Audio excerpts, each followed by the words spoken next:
Hello আমার প্রিয় বন্ধুরা, আশা করি সুস্থ আছো এবং ভালো আছো। আজ তো রবিবার আর এখন সকাল 9:30 বাজে, আর আমি আমার আজকের ব্লগ এই সময় থেকেই শুরু করছি।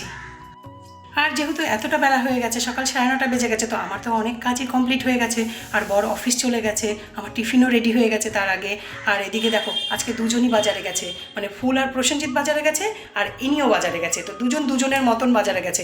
আর কত বাজার এনেছে দেখো, কালকে ওরা চলে যাবে, আর কত বাজার নিয়ে এসছে দাঁড়াও দেখাচ্ছে। আর এই দেখো, এটা শ্বশুরমশাই বাজার করেছে। খাসির মাংস, কাতলা মাছ আর মাছের ডিম। এটা তো শ্বশুরমশাই বাজার করেছে। আর এদিকে দেখো জামাই, এই দেখো ইলিশ মাছ, পাবদা মাছ, আর এটা লোটে মাছ। এবার বলো কোনটা রান্না করব আজকে। দেখো এত কিছু বাজার। এই দেখো, এখানে তো কুমড়ো শাক এনেছে, সঙ্গে আবার হাঁসের ডিমও এনেছে। বলো এবার আমি কি করবো, একদিনে কত রান্না করবো। ওরা তো কালকে চলে যাবে। প্রসেনজিৎ কুমড়ো শাক খেতে না ভালোবাসে, তাই জন্য ছেলেটা হাতে করে কুমড়ো শাক নিয়ে এসে। তাই আজকে যত ঝামেলাই হোক রান্নার, ওর জন্য একটু কুমড়ো শাক তো আমি রান্না করবই করব।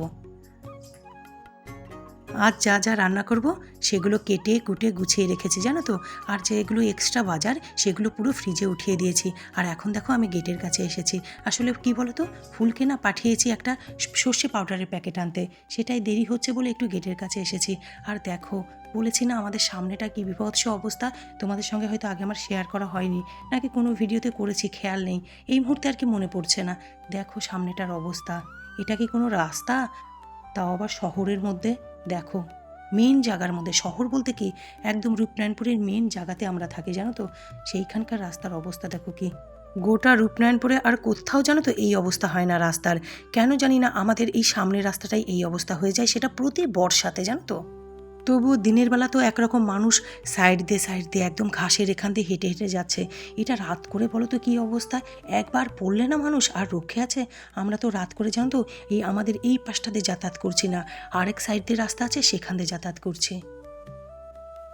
এখন বেলা জানো তো 10:30 বাজে। দেখো আমি এখন লুচি ভাজি। ফুলের খাওয়া হয়ে গেছে, ওর বাবা তো সকালে খেয়েই অফিসে চলে গেছে। কিন্তু প্রসেনজিতে জানো তো খাওয়া হয়নি সকালে টিফিন।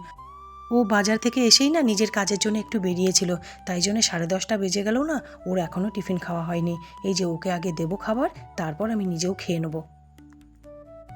আজকে যখন লুচির জন্য আটাটা মাখছিলাম না, এতটা নরম আটা মাখা হয়ে গেছে যে আমি না লুচি যখন বেলছিলাম তখন জানো তো ঠিকমতো বেলতেই পারছিলাম না, চিটে চিটে আসছিল মানে বেলনার সাথে। আর এক একটা লুচির সাইজ দেখো কীরকম হয়েছে, একটা লুচিও জানো তো গোল হয়নি। আর আটার লুচি তো করতেই হবে, কারণ প্রসেনজিৎ প্রচণ্ড স্বাস্থ্য সচেতন, ও তো ময়দার জিনিস সেরকম একটা পছন্দই করে না, তাই জন্য আটার লুচি করেছে। এখন বেলা 11:30 বাজে। প্রসেনজিৎকে তো টিফিন দিয়ে দিয়েছে, ও খেয়ে নিয়েছে। আর আমারও না টিফিন খাওয়া হয়ে গেছে। এবার দেখো আমি রান্নাঘরে চলে এসেছি রান্না করতে। আর প্রথম যে রান্নাটা করছি সেটা কি বলো তো, ইলিশ মাছের মাথা দিয়ে কুমড়ো শাক করব। কত বছর পর যে এই রান্নাটা করছি জানো তো, আমি নিজেই বলতে পারবো না। শ্বশুরমশাই মারা যাবার পর না এই ধরনের রান্না আমার ঘরে না অনেক কমে গেছে। কি বলো তো, মাছ মাংস ডাল সবজি সকল কিছুই তো হয়, ডিম, কিন্তু এই ধরনের রান্না আর কি সেই রান্নাগুলো জানো তো কমে গেছে। কারণ বর জানো তো একদম মাছের মাথার জিনিস পছন্দ করে না। ওই রুই কাতলা মাছের মাথা দিয়ে যদি একটু মুড়ি ঘন্ট করি তাহলেই ও খায়। আর এক আধ দিন কালে ভদ্রে কোনো অনুষ্ঠান বাড়িতে হয়তো ওই মাছের মাথার যে মুগ ডাল হয় না সেটা একটু খায়, তাছাড়া আর মাছের মাথার যাবতীয় কিচ্ছু খায় না। এবার বলো করবো তো কার জন্য করব, নিজেদের জন্য কি হয় করা বলো। আর তারপর শাশুড়ি মা তো বহু বছর ধরে অসুস্থ ছিলেন, উনিও তো এই খাবারগুলো শেষের দিকে আর খেতে পারতেন না, তাহলে বলো কার জন্য করব।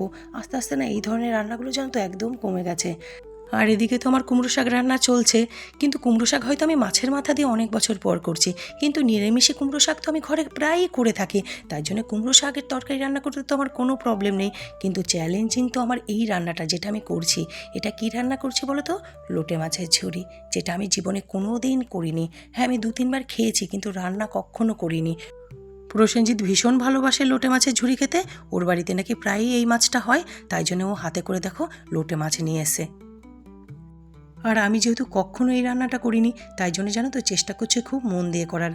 দেখতেই তো পেলে যে কড়াইতে কতটা সর্ষের তেল দিয়েছি, আর তাতে গোটা জিরে ফোড়ন দিয়েছি। একটা শুকনো লঙ্কা দিতে হতো, কিন্তু শুকনো লঙ্কাটা না আমার বাড়ন্ত হয়ে গেছে, তাই জন্য শুধু গোটা জিরেই ফোড়ন দিয়েছি।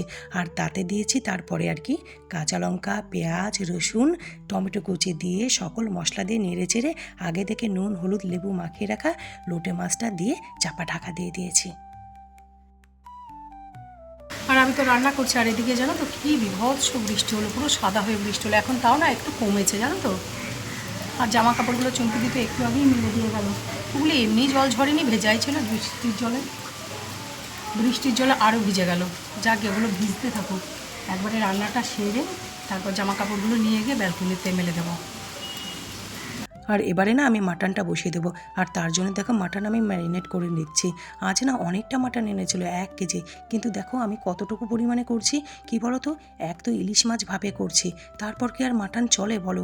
কিন্তু ওই যে ওদের বাবা হাতে করে ওদের জন্য নিয়ে এসছে, তো ওদেরকে একটু না করে দিলে কি আর মন ভালো লাগে? আর তারপর ওরা যাবার পর ওই মাটনকে আমরা খেতে পারবো বলো? ফুলটা তো তবুও জানো তো একবেলা থাকবে, ও কাল বিকেলে বেরোবে, কিন্তু প্রসেনজিৎ ও তো সকাল সকাল ডিউটি চলে যাবে, তারপর ওরা স্টেশনে একসঙ্গে মিট করবে, তারপর ওরা বাড়িতে যাবে। তাহলে প্রসেনজিতের তো আর খাওয়াই হবে না, তাই জন্য আজকেই অল্প করে ওদের মতন করে মাটন একটু করে দিচ্ছি। আর এদিকে দেখো আমার লোটে মাছের ঝুড়ো একদমই রেডি হয়ে গেছে। সব শেষে ধনেপাতা কুচি দিয়ে নেড়ে চেড়ে এই দেখো নামিয়ে নেবো। খেতে জানো তো অসাধারণ হয়েছিল, প্রথমবার করলাম, কিন্তু দারুণ হয়েছিল খেতে। প্রেশার কুকারে তো সিটি পড়ে গেছে, তার মানে আমার মাংস রান্না কমপ্লিট হয়ে গেছে। এবারে এই যে ইলিশ ভাপেটা করব, তাহলেই আমার সকল রান্না কমপ্লিট হয়ে যাবে। আর ওদিকে জানো তো আমি ভাত আগেই বসিয়ে দিয়েছি। আর আজকে ভাতের পরিমাণটা একটু কম করেছি, কি বলো তো, আগের দিনে না অনেকগুলো ভাত রয়ে গেছে, তাই আজকে ওদের উপযুক্ত ভাত করেছি, একদম ফুল আর প্রসেনজিতের উপযুক্ত ভাত করেছি, কারণ ভাত না অনেকটা রয়ে গেছে, আমি ওই ভাতটাই খেয়ে নেবো।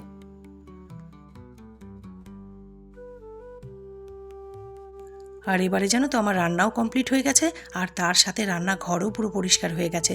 আর আমার দেখে নাও সকল রান্না, ওদিকে তো দেখতেই পেলে গরম গরম ধোয়া ওঠা ভাত, ইলিশ মাছ যেটা দিয়ে এখনও ধোয়া বেরোচ্ছে, তার মানে এটাও গরম।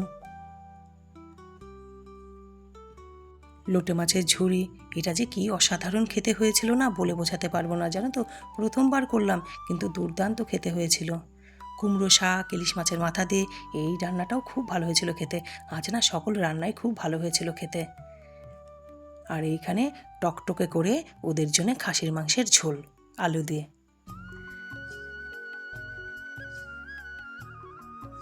রান্না কমপ্লিট করেই দেখো আমি আনারস নিয়ে বসেছি। ফুল আর প্রসেনজিৎকে দেবো কেটে, আর আমি নিজেও খাবো, আর ওর বাবার জন্য রেখে দেবো, ওর বাবা বিকেলে এসে খাবে। আজ না প্রসেনজিতের বাজারে পেয়েছে জানো তো, যখনই কোনো কিছুর জন্য বেরোচ্ছে কিছু না কিছু বাজার থেকে উঠিয়ে নিয়ে আসছে। একটুর জন্য আবার বেরিয়েছিল, আবার আনারস, কাঁঠালি চাপা কলা নিয়ে চলে এসছে। তবে ও না বাজারঘাটটা খুব ভালো বোঝে, মানে ভালো মন্দ জিনিসটা জানো তো খুব ভালো বোঝে।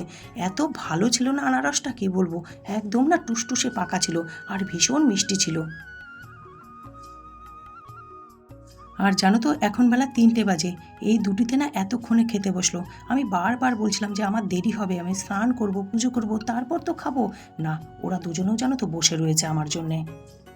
ওরা খেতে থাকুক, আর আমার বন্ধুরা আমি আজকের মতো বিদায় নিই। আবার তোমাদের সকলের সঙ্গে দেখাবে নতুন একটি সুন্দর ঝকঝকে ব্লগের সঙ্গে। আর ততক্ষণ আমার সকল বন্ধুরা তোমরা ভালো থেকো, সুস্থ থেকো, হাসি খুশি থেকো।